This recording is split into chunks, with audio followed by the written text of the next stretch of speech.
আসসালামু আলাইকুম ভিউয়ার্স, এই মুহূর্তে এক্সক্লুসিভ এবং ব্রেকিং বিষয় নিয়ে হাজির হলাম। এই মুহূর্তে যে ভয়াবহ তথ্য আপনারা জানতে পারবেন, রীতিমতো চমকে যাবেন। এবার আইন শৃঙ্খলা পরিস্থিতি অবনতির চেষ্টা হলে হাত ভেঙে দেওয়ার হুঁশিয়ারি বার্তা দিয়েছে স্বরাষ্ট্র উপদেষ্টা। এদিকে পার্বত্য চট্টগ্রাম দখল নিয়ে যে নৈরাজ্য চলছে খাগড়াছড়ি, সেই সাথে রাঙামাটিতে, সেই বিষয়গুলো নিয়ে এবার হুঁশিয়ারি বার্তা দিয়েছে স্থানীয় সরকার উপদেষ্টা।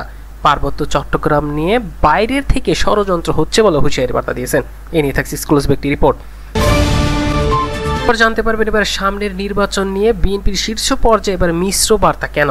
নির্বাচিত সংসদেরাই সংবিধান সংস্কার করা উচিত, এমন দাবি করেছেন মির্জা ফখরুল। সেই সাথে আন্দোলন রহমান পার্থ, তিনিও কিন্তু একটি ভয়াবহ তথ্য দিয়েছেন। অন্তর্বর্তী সরকার যতদিন খুশি থাকুক, এইটা হতে পারে না, এমন বার্তা দিয়েছেন। হঠাৎ তিনি কেন এমন বার্তা দিলেন এবং কি যুক্তি দিয়ে বললেন, এটিও জানতে পারবেন। এবং সব শেষে আপনাদের মাঝে যে তথ্য জানিয়ে দিব সেটি হচ্ছে, এবার ধরা ছোঁয়ার বাইরে কিন্তু আওয়ামী লীগের বিভিন্ন পুলিশ কর্মকর্তা, 187 পুলিশ কর্মকর্তার মধ্যে শীর্ষ তালিকায় রয়েছেন ডিবি হারুন, সেই সাথে বিপ্লব কুমারও। অনুপস্থিত আছে 127 জনের মধ্যে 132 জন কনস্টেবল। প্রকাশিত হয়েছে আজকেই, জানতে পারবেন ভিডিওর শেষ অংশে। এতক্ষণ শুনছিলেন শিরোনাম, এবার বিস্তারিত।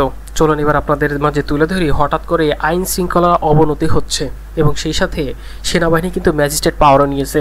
সবচেয়ে উদ্বিগ্নর বিষয়, পার্বত্য যে অঞ্চলগুলো খাগড়াছড়ি, রাঙামাটি, কেন এত এই দাঙ্গা হাঙ্গামা চলছে, কার উদ্দেশ্যে বা কাদের প্রোপাগান্ডা এমন বিষয় ঘটেছে। আইন শৃঙ্খলা পরিস্থিতি অবনতির চেষ্টা করা হলে হাত ভেঙে দেওয়া হবে বলে হুঁশিয়ারি বার্তা দিয়েছেন অন্তর্বর্তী সরকারের স্বরাষ্ট্র উপদেষ্টা মোহাম্মদ জাহাঙ্গীর আলম চৌধুরী।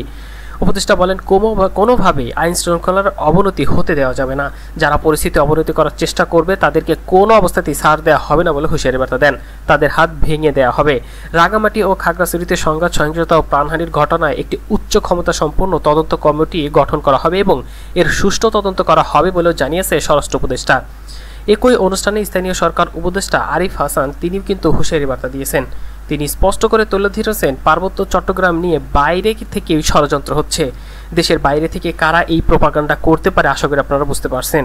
দেশকে একটি উস্কানিমূলক অবস্থাতে তৈরি করে দেশকে একটি অরাজকতার অবস্থা ফেলে দিয়ে কোনোভাবেই এই প্রধান উপদেষ্টা ডক্টর মোহাম্মদ ইউনূসের সরকার যাতে মাথা তুলে দাঁড়াতে না পারে, জাতিসংঘে সেটা যেন ভাষণ না দিতে পারে, সেই বিষয়টি নিয়ে কিন্তু ব্যাপক অনিয়ম এবং ষড়যন্ত্র চলছে। এই বিষয়টি তিনি বোঝাতে চান। পার্বত্য চট্টগ্রাম নিয়ে বাইরের দেশ থেকে ষড়যন্ত্র হচ্ছে বলে মন্তব্য করেছেন এই হাসান আরিফ। তিনি বলেন, রাঙামাটিতে আসার সময় দেয়ালে দেয়ালে যে গ্রাফি দেখেছি, সেই গ্রাফিতে যে বার্তা, তা পার্বত্য চট্টগ্রামে দেখতে চাই। সেখানে সম্প্রতি থাকবে, কাঁধে কাঁধ মিলিয়ে আমরা একসঙ্গে কাজ করব।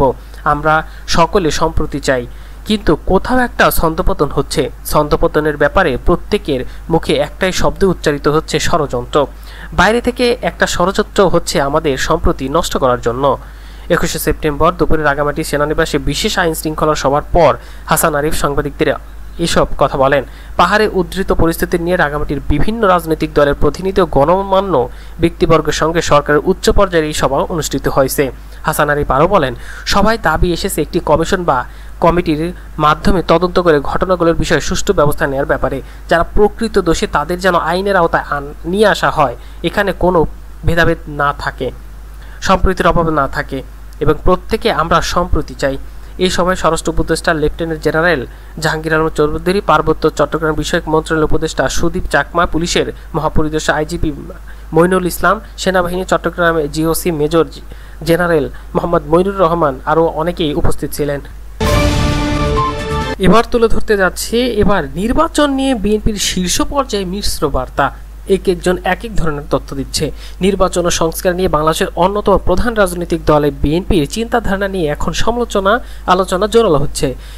এর একটি বড় কারণ হচ্ছে নির্বাচন নিয়ে সম্প্রতি সময় বিএনপি নেতাদের মধ্যে বক্তব্য ভিন্ন মতো দেখা যাচ্ছে। এর সর্বশেষ উদাহরণ হচ্ছে বিএনপির ভারপ্রাপ্ত চেয়ারপারসন তারেক রহমান ও দলটির মহাসচিব মির্জা ফখরুল ইসলামের সমালোচনার বক্তব্য। 16 সেপ্টেম্বর বিএনপির মহাসচিব মির্জা ফখরুল ইসলাম আলমকে ঢাকায় এক অনুষ্ঠানে বলেছেন, অবিলম্বে নির্বাচনের ব্যবস্থা করতে হবে। ঠিক তার একদিন পরে বিএনপির ভারপ্রাপ্ত চেয়ারপারসন তারেক রহমান গণতন্ত্র দিবস উপলক্ষে লন্ডন থেকে ভিডিও কনফারেন্সের মাধ্যমে ঢাকায় এক জনসভায় বক্তব্য দিয়েছেন। তারেক রহমান সেই বক্তব্য বিশ্লেষণ করলে দেখা যায়, নির্বাচন নিয়ে কোনো তাড়াহুড়ো করা কিংবা অবিলম্বে নির্বাচনের কোনো দাবিও তোলা হয়নি। তারেক রহমান অবাধ ও সুষ্ঠু নির্বাচনের কথা বললেও সেটি কবে নাগাদ করতে হবে সে সম্পর্কে কিছুই বলেননি তারেক রহমান। একই সঙ্গে তিনি কি বাণী উচ্চারণ করেছেন অন্তর্বর্তী সরকারের প্রতি। এদিকে আন্দোলিব রহমান পার্থ তিনি কিন্তু এবার তথ্য দিয়েছেন, অন্তর্বর্তী সরকার যতদিন খুশি থাকুক এটা হতে পারে না এমন দাবি পার্থের। বর্তমান অন্তর্বর্তী সরকার যতদিন খুশি ততদিন ক্ষমতায় থাকুক এটা কোনো কথা হতে পারে না বলে মন্তব্য করেছেন বাংলাদেশ জাতীয় পার্টির BJP chairman barrister Andaleeb Rahman Partho. Partho বলেন, বর্তমান সরকারকে আমাদের সুযোগ দেওয়ার দরকার, কিন্তু তার অর্থ এই নয় যে আমি বলবো তারা যতদিন খুশি ততদিন থাকুক, এটা কোনো কথা হতে পারে না।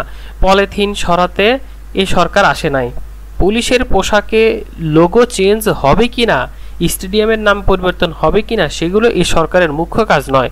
মুখ্য কাজ যেটা সেই রোডম্যাপে আমরা এখনো পাইনি, এমনটা দাবি করে সমালোচনা করেছেন কিন্তু এই আন্দোলিব রহমান পার্থ বলেন, এই সরকারের প্রথম যে ভুল করেছে পরিবর্তনকে কেবল বৈষম্যবিরোধী আন্দোলনের ফসল হিসেবে দেখছে, কিন্তু এটা 15 থেকে 17 বছরের প্রতিফলন, যে কারণে বিরাট গ্যাপ দেখা দিচ্ছে।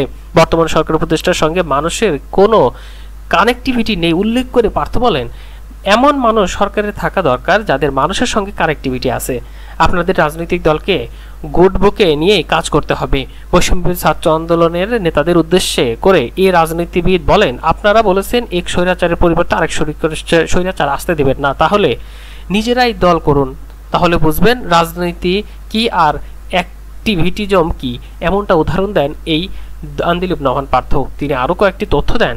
তিনি বলেন, অন্তর্বর্তী সরকার যতদিন খুশি ততদিন থাকুক এটা কোনোভাবেই হতে পারে না, কারণ একটি নির্বাচন হলে নির্বাচনের মাধ্যমেই সরকার গঠন হবে এবং সেই সরকারই দেশ পরিচালনা করবে। এবং সবশেষে এবার আপনাদের মাঝে তুলে ধরতে যাচ্ছি সেই এক্সক্লুসিভ রিপোর্ট। সেটি হচ্ছে এখনও ধরাছোঁয়ার বাইরে 187 পুলিশ কর্মকর্তা, তালিকার শীর্ষে আছে হারুন, বিপ্লব সহ আরও অনেকেই। আপনারা রীতিমতো চমকে যাবেন, ছাত্র জনতার গণঅভ্যুত্থানের পর থেকে এখনও লাপাত্তা পুলিশের প্রায় 187 জন। এ তালিকায় উচ্চ পদস্থ কর্মকর্তা ছাড়াও বিভিন্ন স্তরের পুলিশ সদস্যরাও রয়েছেন। গত 5 আগস্ট শেখ হাসিনার পতনের পর সরকারের সিদ্ধান্ত যে তারা চাকরিতে ফিরতে আসবে কিনা বিভাগীয় ব্যবস্থা নেওয়া সহ এদের অনেকের বিরুদ্ধে ইতিমধ্যে দায়ের হওয়া ফৌজদারি মামলার তদন্ত বিচার কাজ আইনি অনুযায়ী চলবে। সংশ্লিষ্ট সূত্র গণমাধ্যমকে তথ্য জানিয়েছে। এদিকে সূত্র জানিয়েছে, পুলিশের যেসব প্রভাবশালী কর্মকর্তারা ইতিমধ্যে বাধ্যতামূলক অবসরে দেওয়া হয়েছে তারাও পলাতক। তবে পলাতক শেখ হাসিনা সরকারের অন্যতম দোষর হিসেবে চিহ্নিত প্রভাবশালী পুলিশ কর্মকর্তারা এখনও ধরাছোঁয়ার বাইরে। যেসব পুলিশ কর্মকর্তারা বিক্ষুব্ধ ছাত্র জনতার গুলি নির্দেশ দিয়ে হতাহতের ঘটনা ঘটিছে তাদের গ্রেফতার না হওয়া জনমনে খুব অসন্তোষ বিরাজ করছে প্রতিনিয়ত। বিশেষ করে গ্রেফতার নিশ্চিত না করে যারা তাদেরকে পুলিশে যাওয়ার সুযোগ করে দিয়েছে, পালিয়ে যাওয়ার সুযোগ করে দিয়েছে, তাদের বিরুদ্ধে ব্যবস্থা নেওয়ার দাবি জানানো হচ্ছে জোরালো। তথ্য সন্ধানে দেখা যাচ্ছে পুলিশের পলাতক কর্মকর্তাদের তালিকায় শীর্ষে অবস্থানে আছে ডিএমপির সাবেক অতিরিক্ত কমিশনার ডিআইজি হারুন রশিদ।